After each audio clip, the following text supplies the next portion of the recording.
Hey there. Well, I am looking forward to this. I've got Hannah Hobbs on the line all the way from the other side of the world in Australia.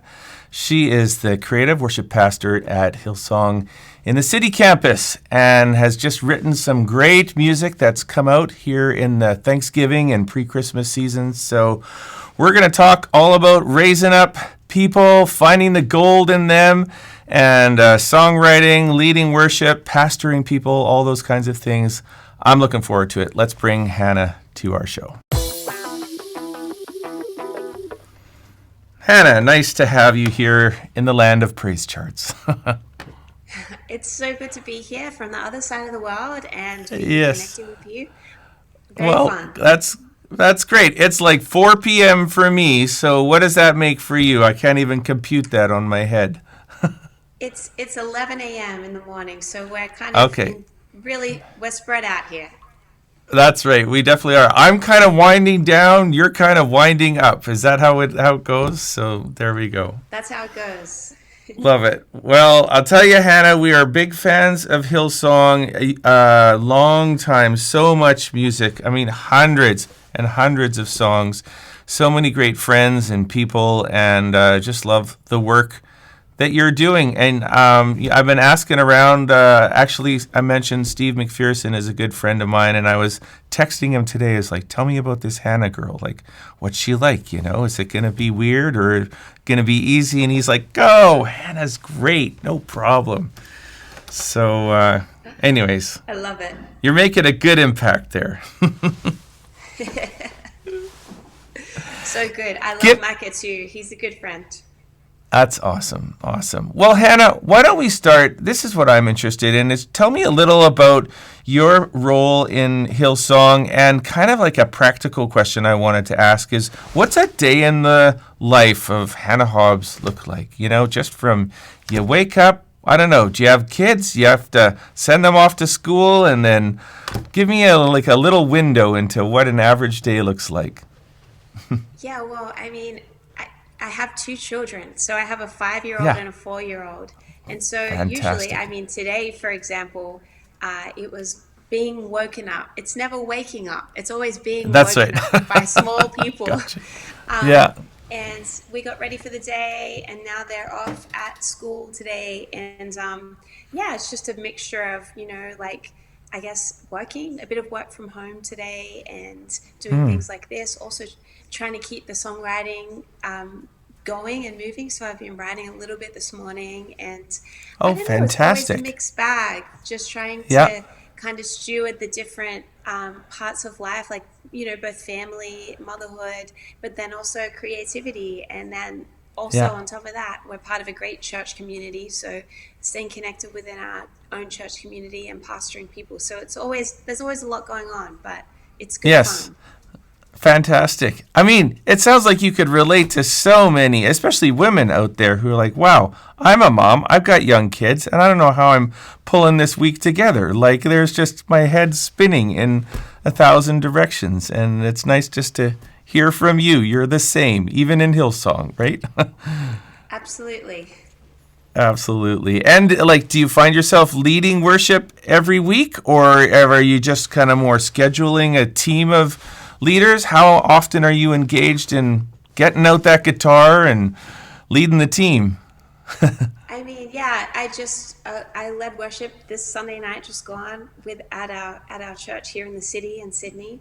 Yeah. So yeah, pretty regularly where I'm leading with the local team, and there's an incredible amount of like young worship leaders and creative people in our kind of community here in Sydney. And so a Yeah. big part of that is always just like having a bunch of people on the journey with you and bringing people through as well. And so, yeah, it's actually one of the great joys of my life, really, is getting to be a part of a creative community that is just kind of like bubbling with so many Yeah. special people. And it's super fun. I feel really grateful Yeah. to be a part of the creative community. Yeah. Beautiful. Well, if there's one thing that I'm hearing and reading about you, it's that this I guess this is the legacy you're leaving is that you really love people and love to build up people and create a team culture. So, would you say that adequately reflects your heart, like your focus in life.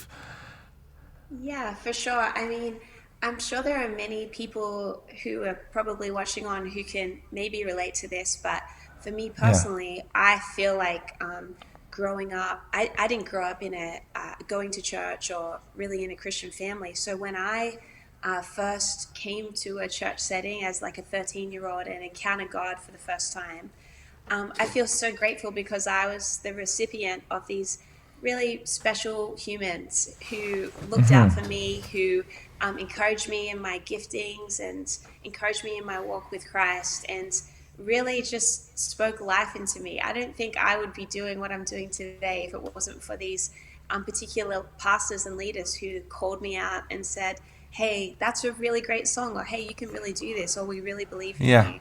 And so I think because I feel so indebted in a way to these people who, generously invested into my life, it feels like the natural response to do the same. And like I said, we've got this amazing community of young creatives and songwriters and worship leaders and really just leaders and brilliant human beings. Yeah.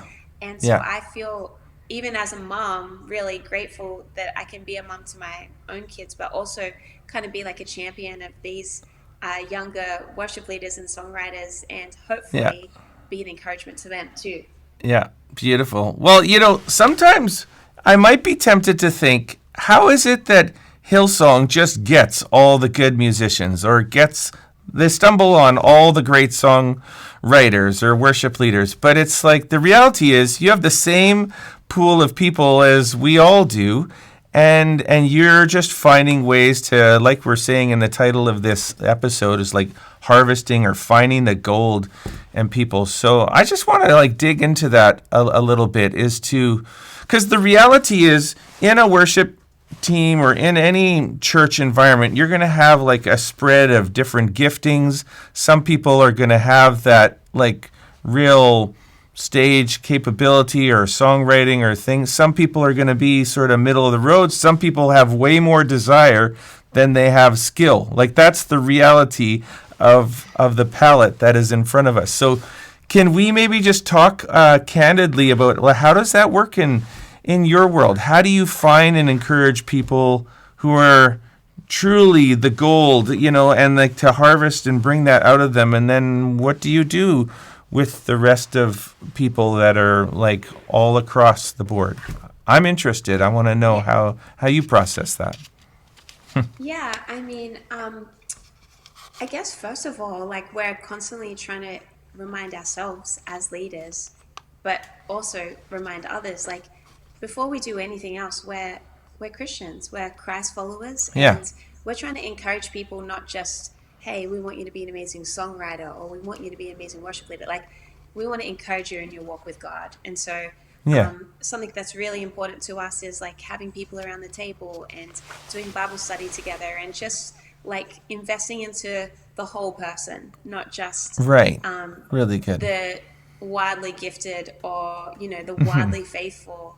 But I think on top of that, a story that is coming to mind for some reason. We have this like really quite prolific artist who is a part of our creative community. He's an oil painter, and I don't have anything to show you right now. But if I could show you his work, it's like quite unbelievable. He's really Yeah. successful. Anyway, he shared this story once at our creative team night. He said, I went to art school with one particular artist, and she was so wildly talented. She could paint rings around me, like her work was like through the roof. But for whatever reason, she never really had the day to day commitment to just work the ground Yeah. and put in the hard yards, for lack of a better way of saying it. That's an Aussie saying, but Yeah. yeah, I think our encouragement to people is just be really faithful with what God has placed in your hands. And then the responsibility on us as leaders is to set people up for a win. So, like, for example, if there's a worship leader in our service or church leading for the first time, we don't give them 3 out of 4 songs in the set and say, good luck, like, go well. We Right. give them Yes. we give them, like a song that we know our church is really embracing at that time. So I'm just thinking off on the fly here, but a Yeah, song yeah, like King of Kings it yeah, goes off in our church. You could almost sing it in the wrong key and people would still yeah, worship their hearts out, kind of yeah, thing. yeah. And so Lovely. we give them songs that we know are going to fly and we want to set people up for a win. And Yeah, hopefully, through months of consistency, they build rapport with our church. People get to know them and trust them.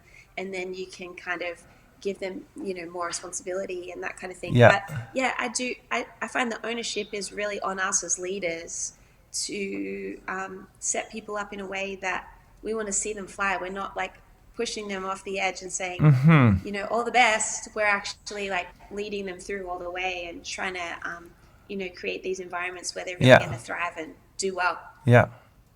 I think that is a profound, principle that you're teaching, because it's like, instead of putting people on stage and seeing if they will thrive or seeing if they'll make it, you're saying, as leaders, let's set them up for the win, which is, it's like an entirely different, it's not like an audition where it's like, come and play and I'll see if you're acceptable.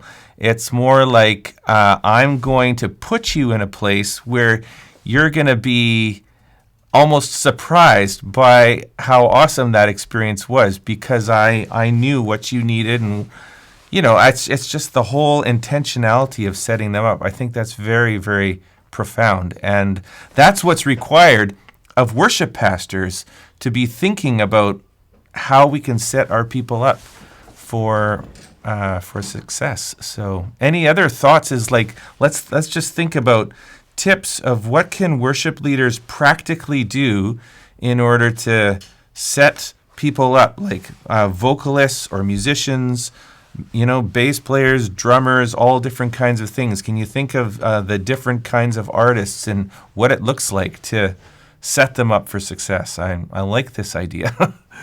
Yeah, I mean, I think it's really like going off what we're saying, like you're trying to instill confidence in people. And Yeah, so I really like, I like to think about the person and also keep fresh in my mind what it was like for me when I first started leading worship. Like you're kind of yeah, nervous, you're hoping you yeah, do a good job. You are feeling the pressure. Even though it is about God, there's still a practical reality if you're standing in front of a certain number of people singing or playing. And so, yeah, I really think song choice is a massive one. Like we just had this yeah. amazing young guy in our team. I saw him lead worship for the first time on the weekend. He's been a faithful vocalist on our worship team for like 8 years, and for whatever reason, it just became time for him to lead a song. And he walked out with his guitar, and he sang. I think the first song they gave him was "How Great Is Our God." And it was like a Sunday morning in church, and it was so beautiful. And I said to the worship leader who was carrying the service, that was the perfect way to allow him to lead for the first time in church, because it was honestly like the church was singing so loud. It was such a beautiful moment, and I think it had so Yeah, much to do with, okay, this guy's super sweet and beautiful, but also he's singing like a timeless, ageless song at this point. How great is our God? I yeah, mean, it goes, yeah, it goes. The church loved to sing it, and so I think, yeah, yeah, it's really a lot to do with instilling confidence in people, and it is a sign, as like for us as pastors, it's saying to them, hey, like you're saying, this isn't an audition. We believe in you. We love you. We love right. what's on your life, Yes. and we want to show you that we believe in you by caring about the process. Yeah. Beautiful. Another idea that's coming to my mind is, when a person leads worship, I find a very vulnerable time is right after the service is over, because then I'm feeling like, well, did I suck, or was that okay?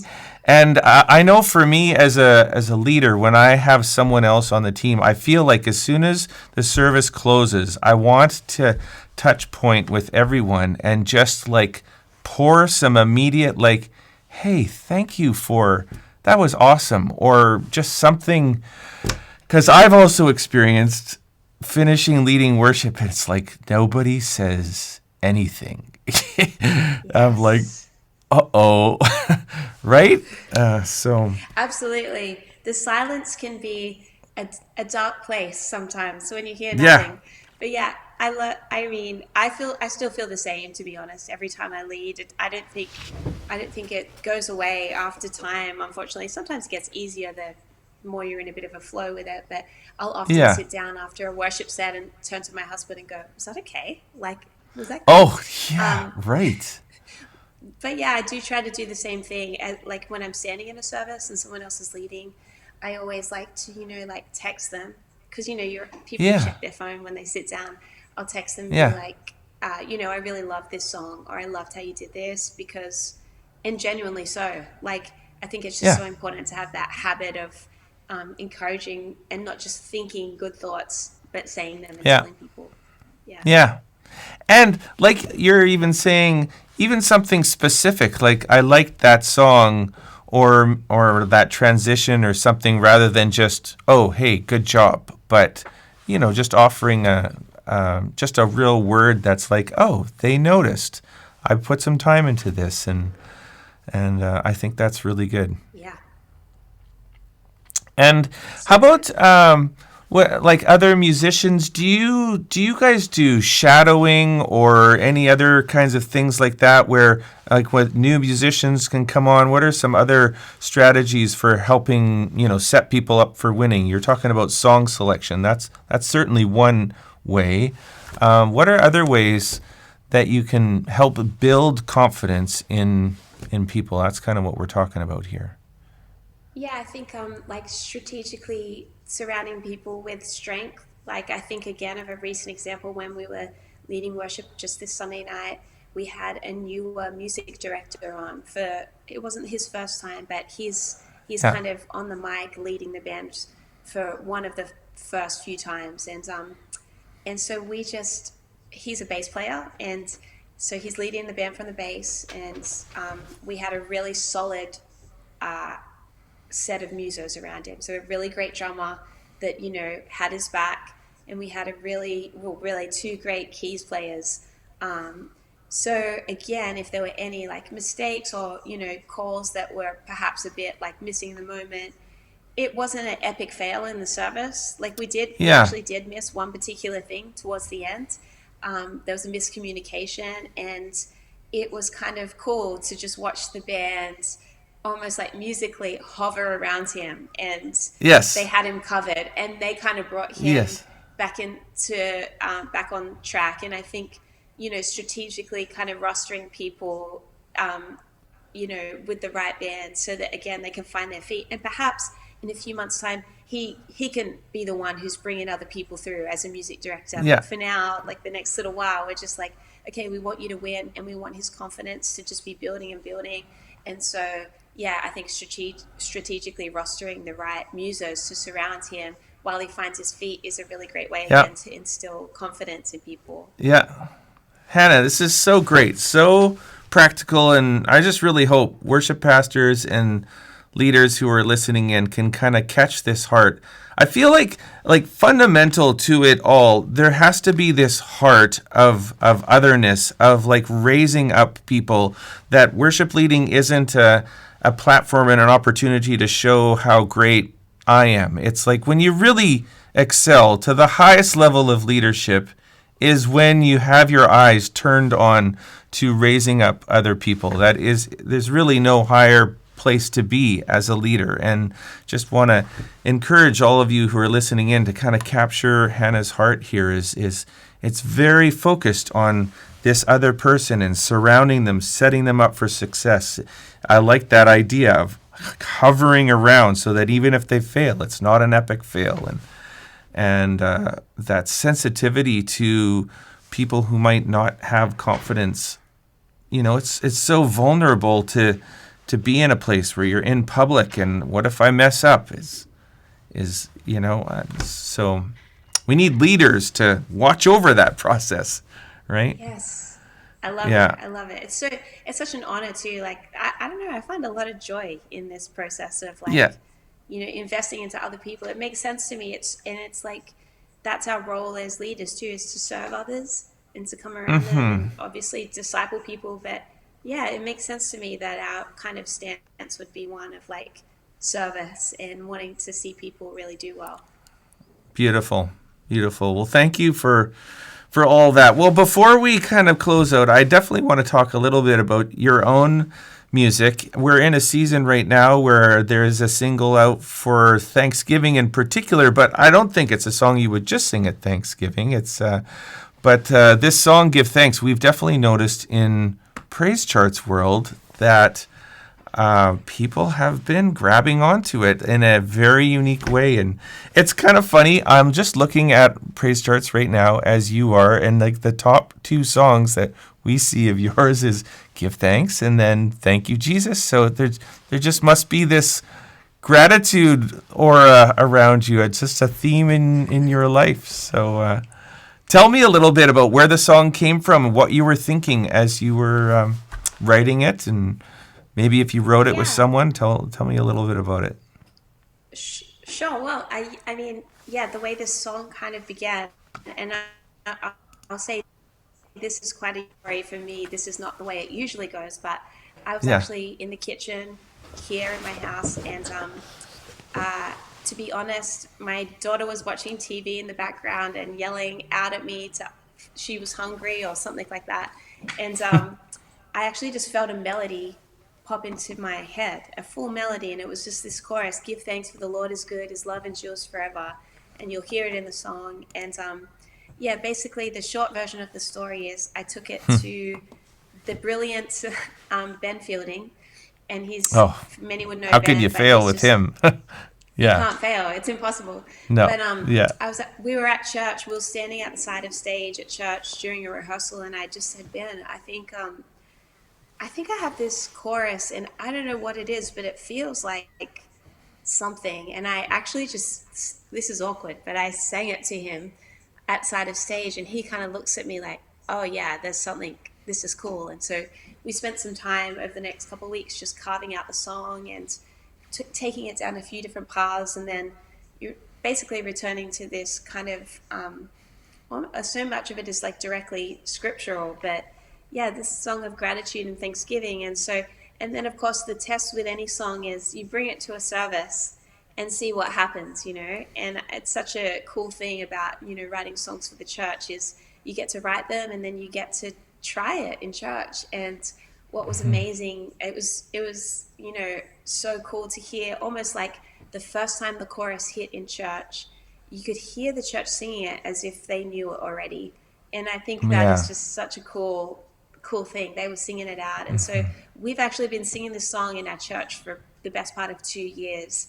And it's just been a Really? real cool journey to watch people. Yeah, almost every weekend it pops up in a song list somewhere. And I think it's just so cool because gratitude towards God is, I mean, it's such a scriptural thing. Yeah. Even in just the Psalms, during our studies, it was like in the ESV translation, it says those words give thanks together 37 times. So Yeah. obviously, there's something in this, right? This thanksgiving and gratitude Yeah. towards God. It's like a command in scripture to give thanks Yeah. towards God. And so it's been really a fun journey being able to partner that kind of Bible truth with melody. And, you know, obviously there are so many other great Thanksgiving and give thanks songs that exist, but it's been really beautiful to watch people embrace this one. And I mean, I feel really excited about it.